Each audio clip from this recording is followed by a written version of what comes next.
All right, the game has been out for a month. It is time to do an honest review on Age of Empires 3. Before we jump into it, I just want to say that I am a massive fan of this game. I have been playing Age of Empires 3 for over half a decade. I grew up playing it.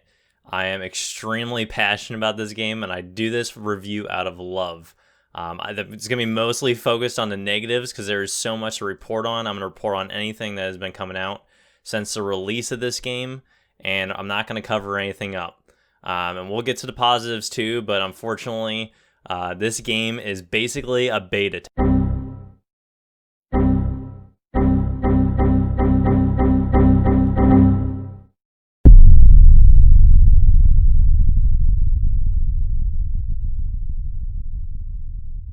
This game has zero polish. I mean, Age of Empires 3 was a 9 out of 10, at least an 8 out of 10 game.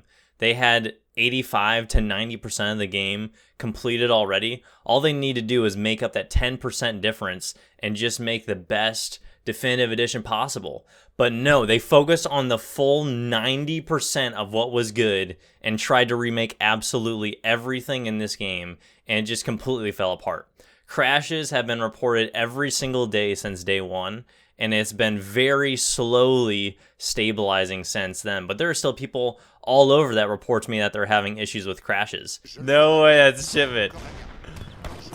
No way that's a shipment.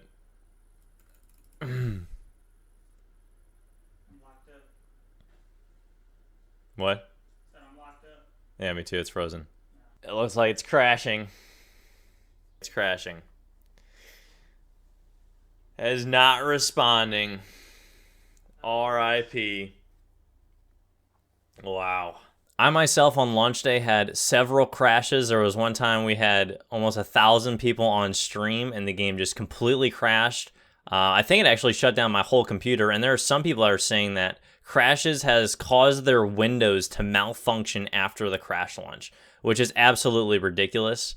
I just cannot believe the level of malfunction outside of the game. There were patches to where the game would make your computer lose data, and this has apparently been fixed, but there are still people that have issues in losing data. So the game would literally delete files after a crash, which is absolutely insane. So that is just a precursor, is that this game was 100% beta, if that. Maybe it was an alpha when we received it, but there is no way this game was even remotely close to being completed on launch. It was completely malpractice in a sense of what a beta test should be. And the thing is it seemed like almost half of the Age of Empires 3 original community received beta access, and yet the game seems like there was no beta testing at all. And the thing is that there are some people that I've talked to that say that some of the things that are still not changed with the game, some of the issues that are still wrong with the game, were reported on day one of beta testing, which shows that there was no care at all taken into the production of this game, no care at all taken to launch. It was completely rushed out. And the hardest part about for a diehard fan is that this game, Age of Empires 3, has been out for 15 years. We don't need a definitive edition right away. Take your time. We'll wait 6 more months. I'll wait another year for a well done definitive edition part of this game, and we'll be fine until then. We've been surviving great until then. But my issue is that this was the chance for Age of Empires 3 to shine. One of the most overlooked RTSs ever made, had an amazing opportunity to gain presence again, to gain more fans, stronger community, and it all went to the garbage bin because this game had no polish. This game was completely rushed. There was no real thought or effort put into how important this launch was for this game. And now the community is basically back to where it was before this game. The player numbers have dropped incredibly. Over 50%. So, I mean, depending on how you look at it, probably even more. And that's just on the Steam store. I don't even know what it's looked like on the Microsoft side of things. But the player count is dropped dramatically. And a decent amount of those people went back to Age of Empires 3. Legacy, but I mean, I bet a large portion of those were either new fans, and I do not blame you guys at all. If this was my first game experience out of any other game, I would not be playing it anymore. It reminds me of Rome 2 Total War at launch. absolutely dreadful launch. I have not played the game since, but I know the game has been patched significantly, and I understand that there are some things that have been improved, that they're working to improve it, but they missed the point. This was the opportunity to get Age of Empires 3 back on track to where it should be, and they absolutely blew it, and it's not going to be back there ever again. So let's just talk about day one issues. There are so many to count here. Like I said, I had crashing, plenty of crashes on day one. There are people that I know that couldn't even launch the game on day one of launch, which is insane to me. There were visual blur issues, like the graphics were not optimized at all on day one. If you just downloaded the game and played it, it looked like there was a blur across the screen. It looked like almost like a Claritin commercial. Like you could not see fully on some areas. And it literally took a modder to fix this before the developers did, which really sums it up. Like the best parts of this game are what the modded community did in Age of Empires 3, or the community did in Legacy Age of Empires 3 that make this game good. There was nothing added to the game at launch that made a great improvement except a couple things, and we'll talk about that later. But it is just so heartbreaking. So those are big problems on launch.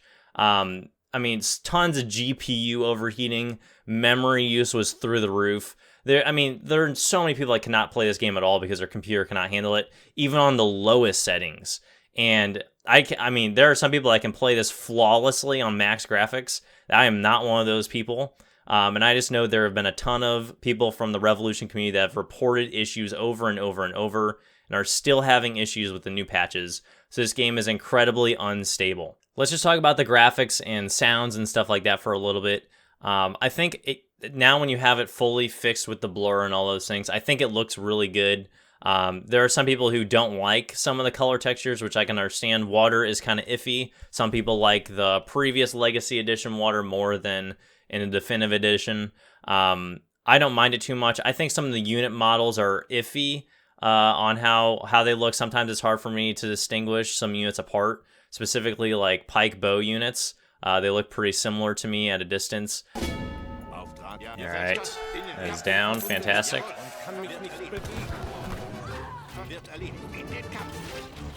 Where are we at with our bows here, dude? It's so hard to distinguish units. They look the same. So there are some things like that that are maybe not as improved as well, but overall they did improve the graphics. I personally didn't really expect this as much. I didn't think that they needed to do a huge overhaul to the graphics. Age of Empires 3 had fantastic graphics, fantastic physics, and it still looks really great today. I mean, I watch people say, look at the game for the first time in a while, and they're like, wow, this game looks really good still today. And so I didn't think that was an area that they needed to focus on, but apparently they put huge amounts of time and effort into that.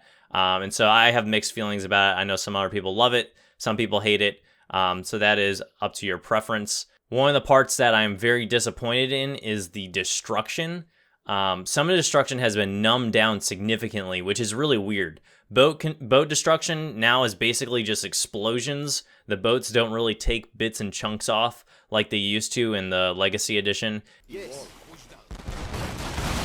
Get melted.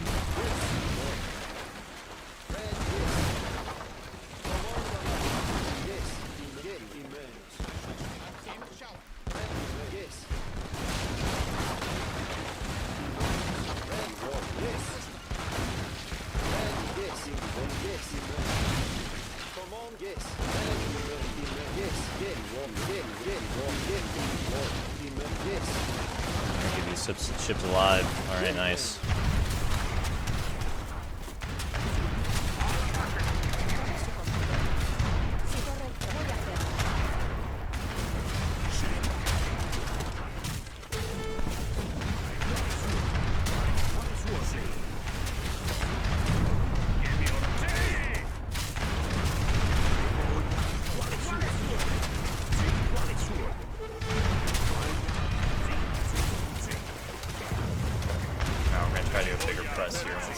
And some building destruction is like that too. It seems way too much of like a explosion with the building collapsing than actual bits and pieces flying off into then destroying the building.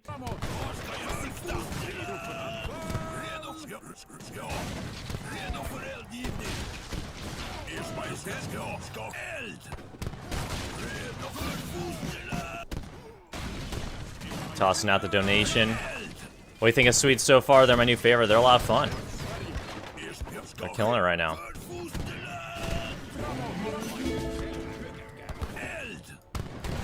Alright, all of our Camlocks just converted. That close range artillery card is disgusting. Not a terrible idea. We can get HP on both the halbs. Let's send in the speed card. Take down that TC. It's getting spicy. More halbs in queue. A couple more vills. We're not really worried about getting housed right now. Here they are. Oh, here's the Ashigaru. I'm shocked. Dude, we are just sieging everything, which I don't really mind for that. I mean, I don't like it. It's Age of Empires 2 and 1 Definitive Editions have that as their kind of staple. I don't like that being brought into 3. I think that was one of 3's best parts, was the destruction and the physics and that kind of stuff. So I'd like to see that kept. So I am disappointed that that was taken out. One of the other things we can talk about is the music additions, and a lot of the music that actually recycled from Age of Empires 3 Legacy. The main menu music in the multiplayer lobby is King of the Hill theme, and just kind of throughout you hear some music that has been recycled. One of the great musical additions that I do appreciate is that when you launch a game, whatever civilization you're with, there is like a 1-minute music kind of theme that plays. I think it's a really good addition. Those are the kind of features that I'd like to see more of, that can really add some, build a little bit more refinement into the game and make the Civ that you're playing feel a little more special. So I do appreciate that. SamuraiRevolution here. Today, where are we at here? Jump straight into it. God knows beats. Some of the other sound effects, though, are very questionable. Like coin mining sounds like they're mining something like super tiny. Some of the sound effects just don't sound as good as they used to. One of them that I don't like are the cannon shots. Like in Age of Empires 3 Legacy, you could hear thundering cannon from across the battlefield, and it sounded deep and epic. And now it doesn't have that thump anymore. There are some sound effects like the rockets that do sound really intense and awesome, but overall, it sounded like almost everything seemed to be changed, and I don't know if it was really changed for the better too much. Some sound effects seem to be good, and some do not seem to be good, so it seems to be mixed in that sense. And one of the other things is that the water on that, I want to mention this, but the water on medium settings at launch was a mirror. It was completely flat. There was nothing but ice on medium settings, which is what most people can play at. The water looks atrocious on medium. Look at the water right now. It just looks like a mirror. It looks like ice. And then you go to game options. For the graphics here, put on high. That's how water should look on regular mode. There's no way you need that to be on medium to look like that. That doesn't make any sense. And so that was changed, fortunately, after a patch. So that is fixed, but that is another thing that was kind of weird. All right, next we're going to talk about the game's servers, which on launch were absolutely garbage, and still right now they're a little questionable.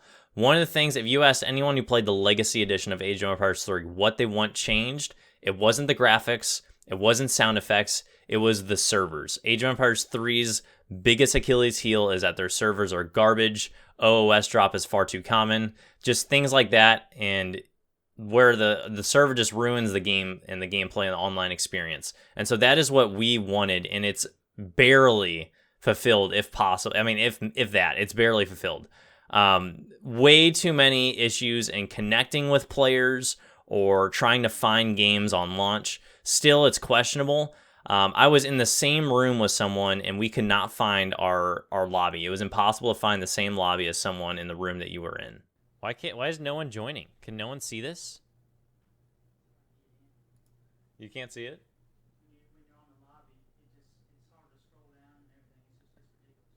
Huh. That's so sad. Some people are saying that the games are invisible if you're not in the same region, which doesn't make sense to me because here I can see other regions. I can see Western Europe, I can see East Coast USA, South Brazil. Okay, so Clemson's over here in the same room, and my game was invisible to him in the same room. We were right next to each other, and it couldn't load in the same room. So that's not good. That should not be happening. And so it's really frustrating in that sense. I know there are some people that can't even, if they have a Microsoft version or a Steam version, they can't play with the other person. So things like that have been promised that you'll be able to do crossplay, but people have been unable to. So that is very frustrating in that sense. One of the things that I just completely abandoned is the clans. The clans would not work for me at all. It was impossible to invite people to the clan. It was impossible to see people's applications. Nothing worked for me for the clans at all, so I just completely disabandoned it. I'm not even going to think or worry about it anymore. As an absolute joke. Additionally, this was one of the things that like I stopped playing DE after this, but they allowed Age of Empires 2 to have changeable avatars online before Age of Empires 3. You could have an Age of Empires 3 DE avatar on AoE 2 before you could change it on AoE 3. And this is just this is a dirt simple feature, and yet it wasn't possible to do on launch. And I don't even know if it is still possible yet. I don't even think it is yet. But, changing your avatar is one of the most simple things. You couldn't even do that. You would just have whatever civ you were, their leader was your avatar. It is a joke. So, that is just absolutely ridiculous that little things like that were just completely thrown out of the water, completely overlooked. And it shows how unprepared they were with this game. One of the things I've been discovering recently as I've been playing as many multiplayer games as possible for this review is that the load times are insane. It takes sometimes over 5 minutes to load into a ranked battle, which I don't understand that at all. It doesn't matter if it's 1v1, 2v2, 3v3.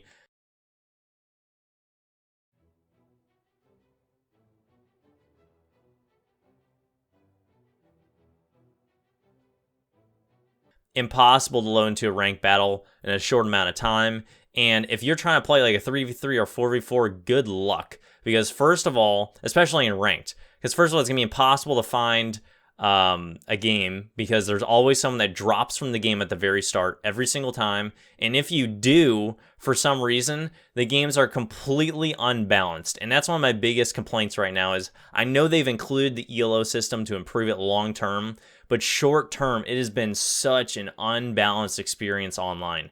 There are times where I'm playing a 2v2 and I'm aged up and no one else on the other team is, and like my teammate is, and we're just dominating before the other team even has military units out. And this is like 20 plus games into the ELO experience. Like, this is not my first game on there in the ranked. So that is really frustrating, and I can understand why a lot of people maybe new to the game, they try this ranked experience over and over, and they just keep getting matched up with poor matchups. That's really frustrating. There was a 4v4 that I played a long time ago, but literally the whole other team had all armies, and I was only one on my team with an army, and then maybe one other person had an army too, and that was it. So we just got steamrolled.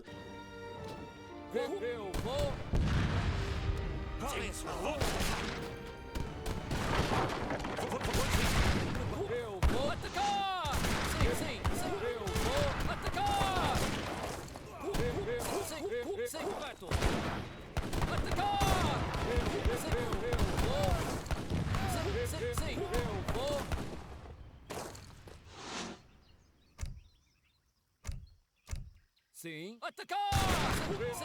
Sim. Atacar!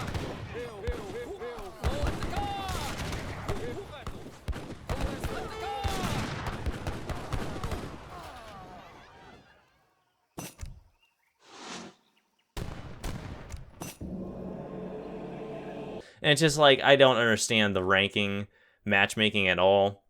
So it's extremely frustrating. I would just recommend play with a friend, and then you would have a good experience. It's too much of a dice roll to see if you're going to have someone who actually can play or not.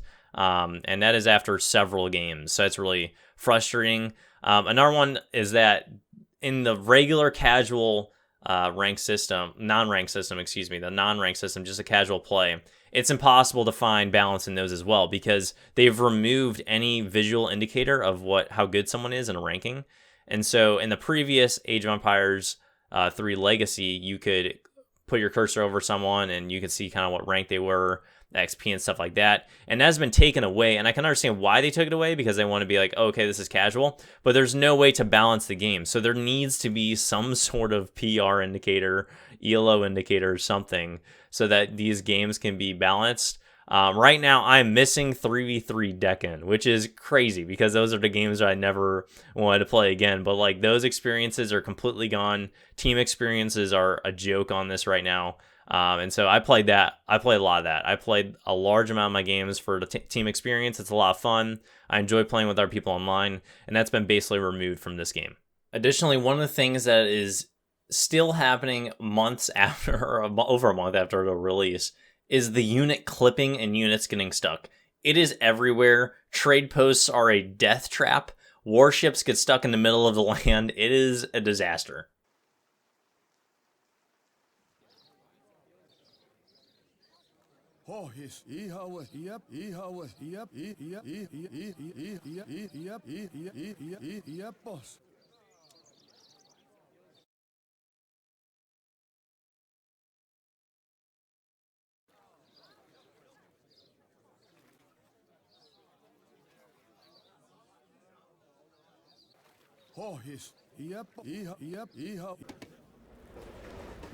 Oui. Oui. Très bien. Correct. Votre très bien. Oui, très bien. Ha, Miyakyu, Mia. Allez, Miyakyu, Mia, Mia, Mia. Oui. Très bien. Prêt. Je le ferai. Oui. Très bien. Votre. Je le ferai bien. Prêt. Je le ferai. Ha, Miyakyu, Mia, Mia, Mia, Mia, Mia, Mia, Mia, Mia, Mia, Mia, Mia, Mia, Mia, Mia, Mia. Mia, Mia, Miyakyu, Mia, Mia, Mia, Mia, Mia, Mia, Mia, Mia, Mia, Mia, Miyakyu. Prêt. Allez. Ha, ha. And people have to resign because of these things. It's a huge bug, and it still has not been fixed over a month since the game release. Additionally, the game's AI is incredibly inconsistent. Sometimes it behaves similarly to the legacy Age of Empires 3, but often it just does its own thing. It seems to be incredibly passive, and for some reason when you play against a European AI, they almost exclusively revolt. Playing against the AI feels like a kid playing against some national football team. It's absolutely ridiculous. Wow, look at this. What is this dancing movement?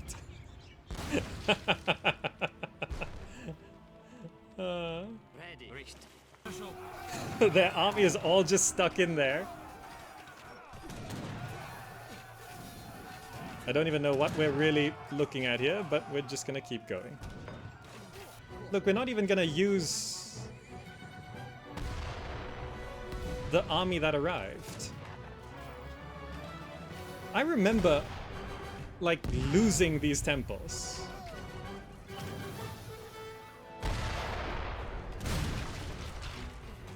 Is this just really easy for some reason? The difficulty is bugged? The Spanish are on the run. The village is saved.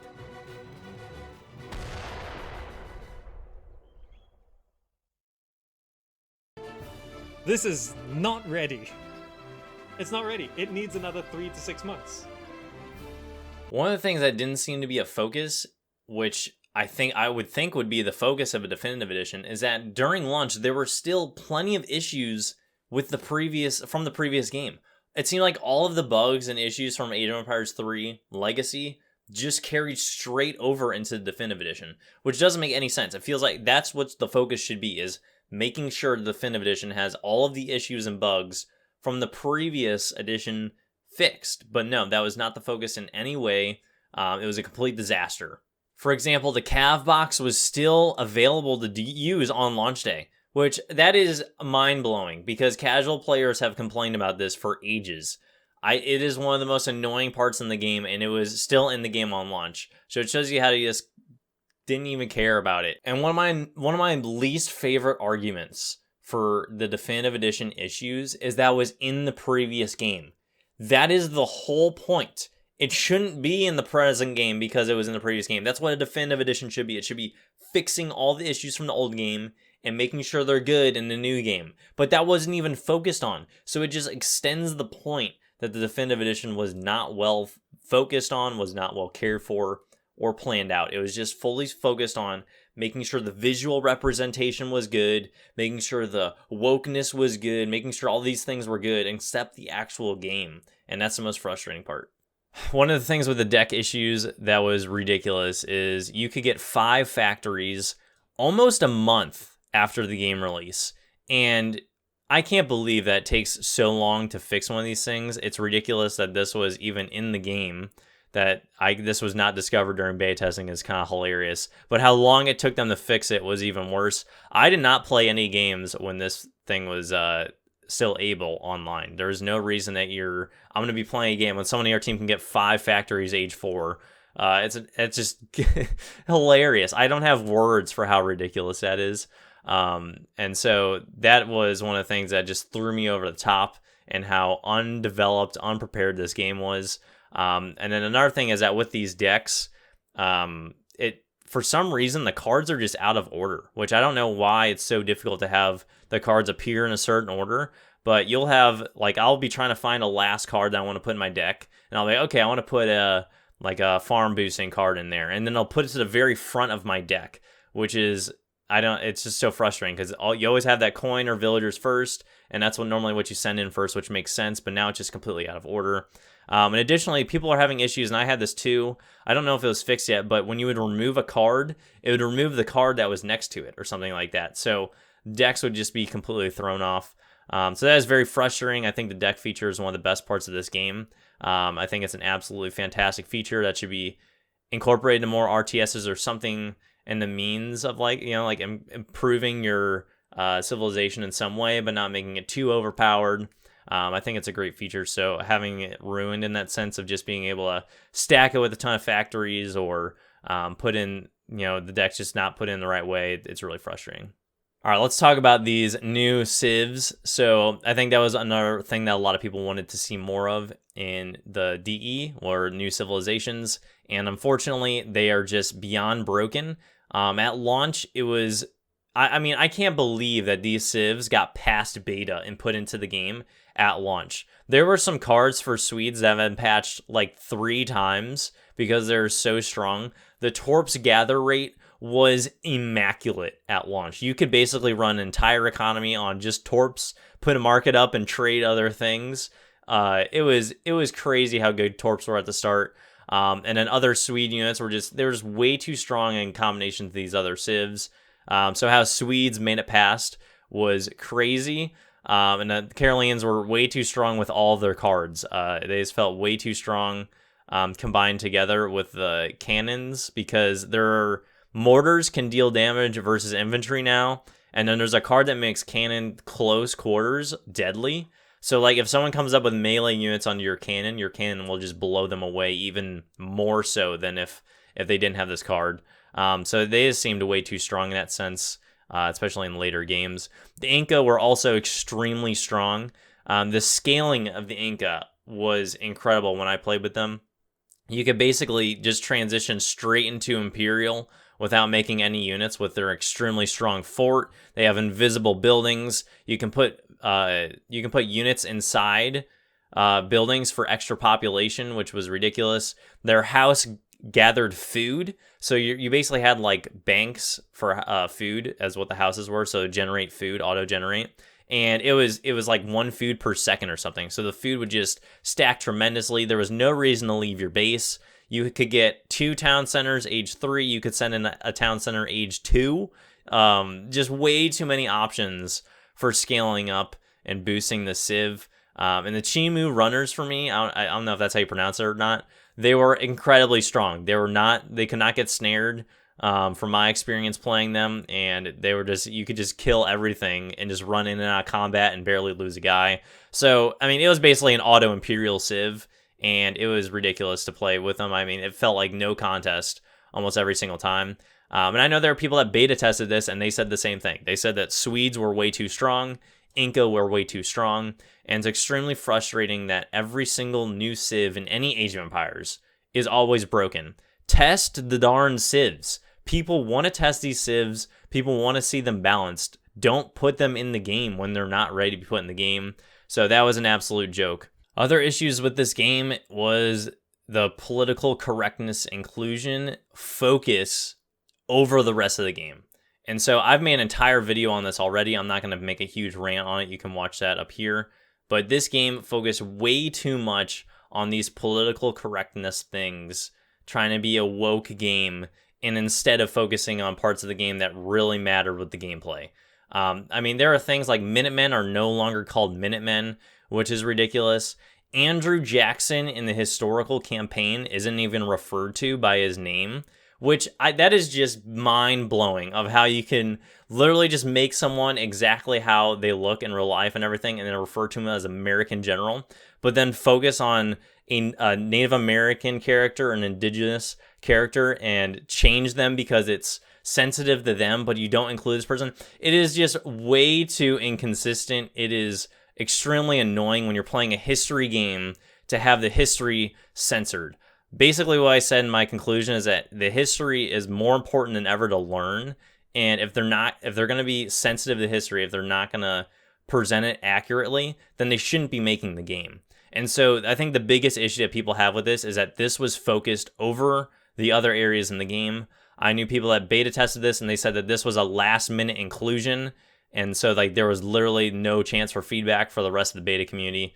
And it is extremely frustrating. So I'm very frustrated that it's gone down this route of this is the focus other than making a good game.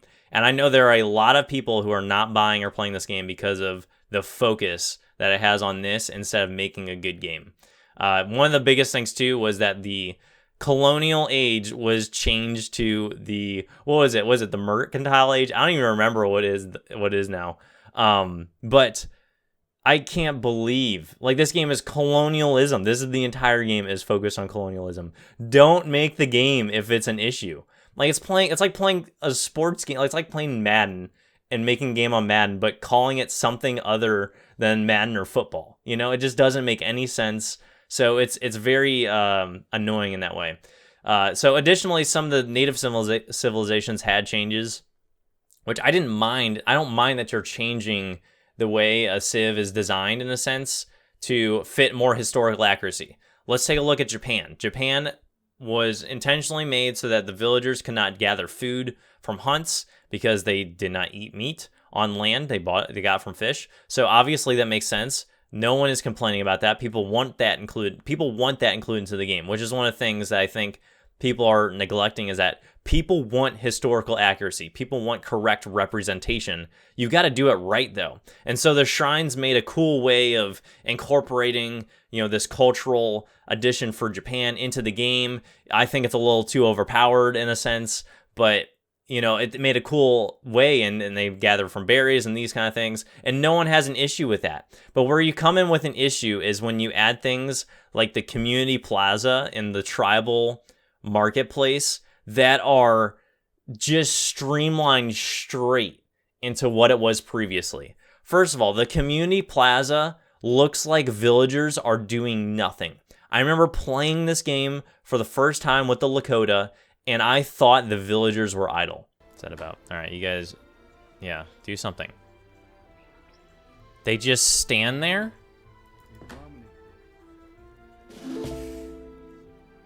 Dude, this is the silliest thing. They just stand here and walk around. What? That is the goofiest thing. They're not even... It doesn't seem right. That's weird. So that is just a joke. Like, make them do something other than just stand there. It looks insulting to them. Other than that, you have the tribal marketplace. The building costs 25 wood. Like, any building that costs 25 wood shouldn't exist, other than, like, the teepees. They have an actual thing. But if it costs this much, basically, it doesn't really need to be there, is what you're saying, if it costs that cheap. And so, like, why make some kind of cool change? Make it like Age of Mythology, where you travel to the market across the map to gather coin or something. Like, there are so many better ways to incorporate a cultural change than just this boring streamline into the game. And so it's very frustrating to see it done that way. The cultural changes were just, I don't think it was done well in that sense. I think it could have been done a lot better. And it was just very frustrating to see that that was a focus, and it wasn't even done that well. Like, it looks like they said they focused on it. They changed the title basically from Fire Dance to Community Plaza and had people stand there, and they're like, oh, okay, it's completely different. It's culturally sound now.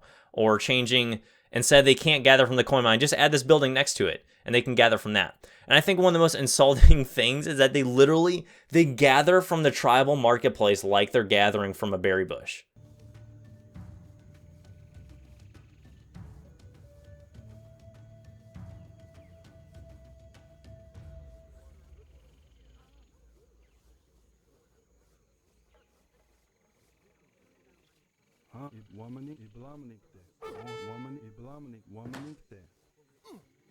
So that was really frustrating. Additionally, the Aztecs got zero focus.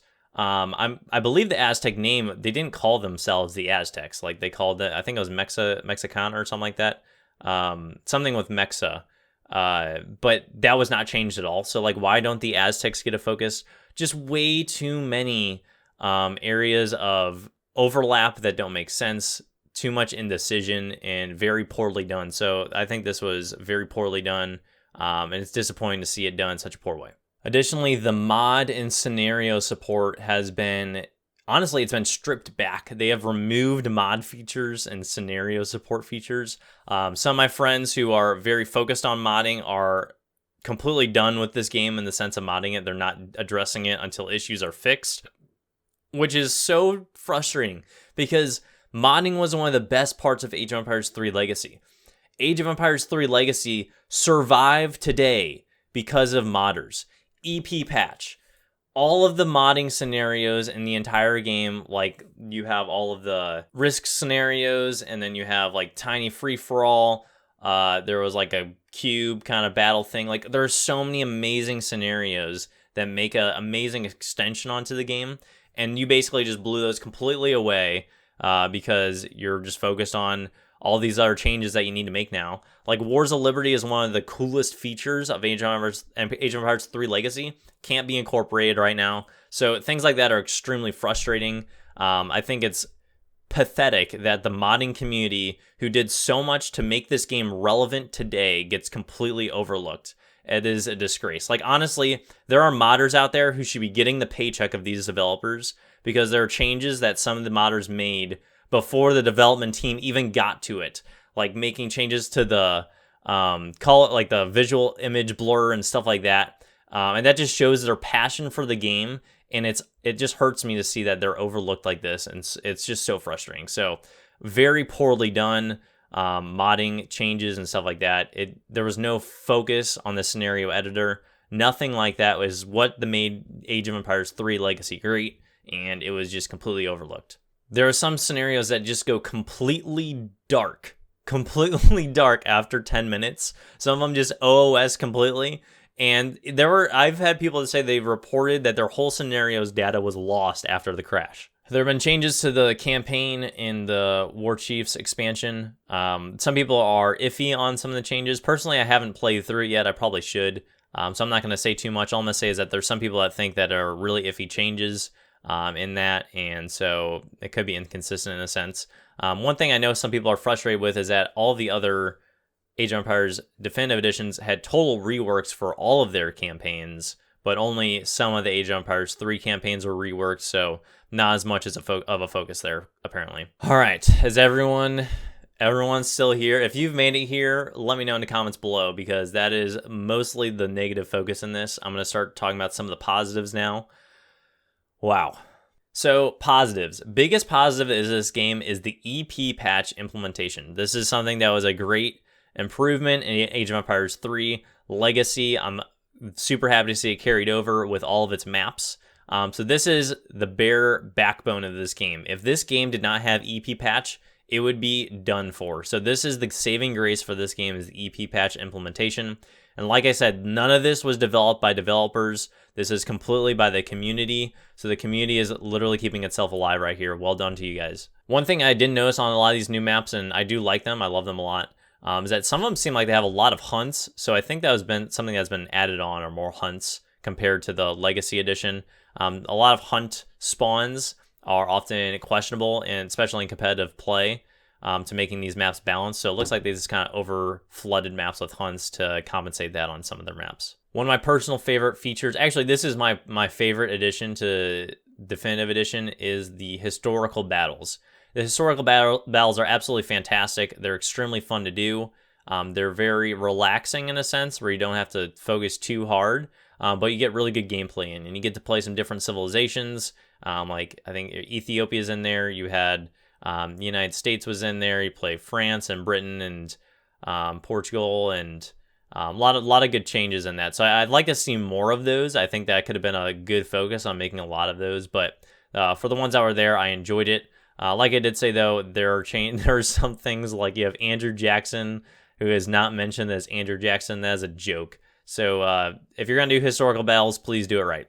Another good part is the Art of War, kind of like challenges or Art of War introductions, which is a cool way to help new players get into the game. I think this is a great addition. It's been carried over from Age of Empires 2 Definitive Edition, and this is great to see. One of my favorite parts gameplay-wise that was changed in this are the cards. There have been a lot of cards that have been reworked and refocused, especially for older Civs, which is fantastic to see. I think some really obvious ones are Instant Cav is no longer instant for France, so that's a great feature. Of course, people have been dying for that one, and I'd love to see some of the other ones. So you have like Spanish Gold, is where send to age 3, and then you get more gold with every shipment after that. And some cards like that where maybe with a civilization you would never play it previously, but suddenly this kind of changes the dynamic of it, makes it much more playable, and lets there be a lot more focus on it. It's really good to see those. I think some of the other ones were the infinite cards. So you now have these infinite cards that were maybe previously like one cannon as now infinite, or like Ottoman's Age 4 have an infinite one bombard shipment. That's really good because, I mean, one bombard is good, but like, why would you send that in when you have two? But having an infinite gives a lot more reason to be in your deck. So that's really cool. I think one of the other ones that was cool is that infinite Age 1 with the sheep and the livestock pen kind of card. It was pretty neat, so you can send that. I think those kind of cards are really good. It gives the game a lot more depth in strategy making. Additionally, extending onto this, I really like the new Age Up politicians. Some of them seem to be a little too strong, but I really like the focus on them. My personal favorites are the Age 3 Covered Wagon Age Up, and then the Age 4 Fort Age Up. I just like sending those in because they're cool things that you couldn't get other than from the home city. And I always forget to make town centers in Age 3, so I get one straight off the bat, and it helps me tremendously. So casual players like me can get a little help or bump up in that sense. So I think those are really cool. They also added some Age Ups where it's a little more food than what the Age Up actually costs, and then you get more bonus with it. So I think those are great. It's cool to see new strategies built out of the box with that. Additionally, there were some where mercs get an Age 5 bonus going in the Age 5. And so that is more of what we wanted to see with Definitive Edition. We wanted to see additions onto what was already good, removing things that were useless in the previous game, like some of these useless Age Up politicians, removing those, put new ones in, put good ones in, and expand the game in that sense. This is what we need to see more of in this game. Adding right onto that are the revolution options. It's fantastic to see that this was a clear focus on in this game. Some of them seem to be almost too much in a sense.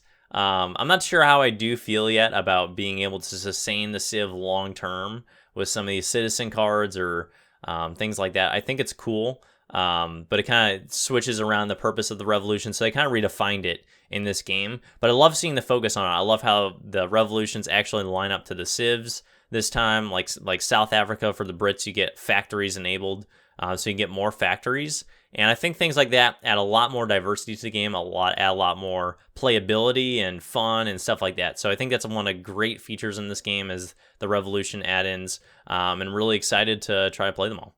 Another thing I like about this game is the visual indicators and the UI. So the UI is now open, and they give you different options to choose from about what UI that you want. But overall, I think that this is much better than the previous one. Because you can see a lot more of the map. I did like the previous one in a sense. I know there's a lot of people that complained about it, but it just kind of fit in with the game. I was just used to playing it, but I do like this new one. And there was some issues where the flag had color that was lined up with the flag, so it was hard to see the home city shipment. So that was kind of frustrating, but they did fix that in a recent patch, which is awesome. And then additionally, I love the new indicators for like your home city. It shows you the radius around it, and stuff like that. It's nice to see those little additions and make things a little more clear on the battlefield. Of course, the new civs are welcome. Very frustrating how strong they are. It is incredible that they were not patched at start, but always happy to see new civs. I honestly would like to see more civs, though. I'm kind of surprised only 2 were added in. I was expecting 3, so maybe we'll see some more in the future. It looked like kind of Ethiopia was pretty established in the historical battles, so maybe that's an addition later on. If not, I'm sure someone will mod it in. But yeah, that was pretty neat, as are the new civs, of course. Of course, the ELO change is welcome compared to the PR change. Like I was saying, that I had a lot of issues with it so far with my gameplay experience. I haven't had the best experience with it, but I know the longer you play, the more even the games will get. So I'm optimistic that this will be a good long-term solution. But it does feel like the more casual side, which is the large majority of online players, have been neglected. And trying to find good balanced games, it's almost impossible in the sense to really find that. So that's really frustrating. Unless you play like 50 to 100 games, it seems like only ranked play can be balanced right now. So overall, this game is it is something else, man. Like, my emotions have been up and down over the past month. I've spent a significant amount of time preparing for this launch. And after a few days of playing it, I stopped playing it and I stopped featuring on this channel because it is not good enough. This game is not good enough for the community. It's not what we as Age of Empires 3 fans deserve. I'm glad they're improving it. I'm glad they're making improvements. But like I was saying, every time there would be a new update, something would break. So it seems like anytime I try to get into the game again, there's something new that's broken, from whether that's deleting files, shift click, villagers moving across the map. It's absolutely atrocious. So this game is just a reckless mess still. It's slowly improving optimization, but I can't recommend this game to anyone. There's no way I could recommend this game. I would 100% recommend everyone to go play Age of Empires 3 Legacy. It is a much better experience. In fact, they should have just disguised it, Age of Empires 3 Definitive Edition, and given everyone the Legacy, because it is fantastic. So I would still recommend the Legacy Edition to most people. Outside of the modding support in that game and all the great features in that game that were carried over to this game, there has been little improved. Basically, the balancing is the biggest thing that was maybe wrong in Age of Empires 3, and that's just small changes. And so the new graphics, okay, yeah, it looks good, but it's not what made the game great. And so if this game wasn't a nostalgic title, I don't think people would play it. I don't think people would be playing this game still if it wasn't for their love for the Age of Empires 3 Legacy. And so it's just really frustrating in a sense. So I'm going to give this game a 5 out of 10, including all of the launch issues. Right now, and how it's stated, I'm going to give it a 6 out of 10. Maybe it can get up to 7 out of 10, but this game is barely above average. This game has so many issues across the board. I have had hundreds and hundreds of comments of people saying they can't play the game, they're having crash issues, all these things, and that's why I stopped playing the game, because I'm not going to support playing a game that is garbage when half the people around my community cannot play it. And so I hope they continue to fix it. There is so much work to be done, but they better not. For Age of Empires 4, make a complete game, please. We don't need garbage games. Our modded team and community and all this stuff, we can sustain ourselves for decades, as we've shown with Age of Empires 2 and 3. And so when you make Age of Empires 4, whoever the developers are, please focus on making good gameplay. Don't sell us something that is fake, and just focus on the things that are rich and matter in the game. We want features to work. We want good Civ implementation. We want there to be great cultural diversity that is real and focused and not forced down our throats for something to cover up what is really true. We want real gameplay. We want real fun. We want a real RTS. And that's what is in Age of Empires 3 Legacy for the most part, and slowly is improving in the Definitive Edition. So that is my full review. Let me know if you agree or disagree in the comments below. I hope this game continues to improve. I'm going to start releasing some gameplay on the channel after this review for December, so keep an eye out for that, but still have extremely mixed feelings about it going in the future. So that's all I got. That is my full review. Thank you for watching, and as always, I'll see you guys in the next one.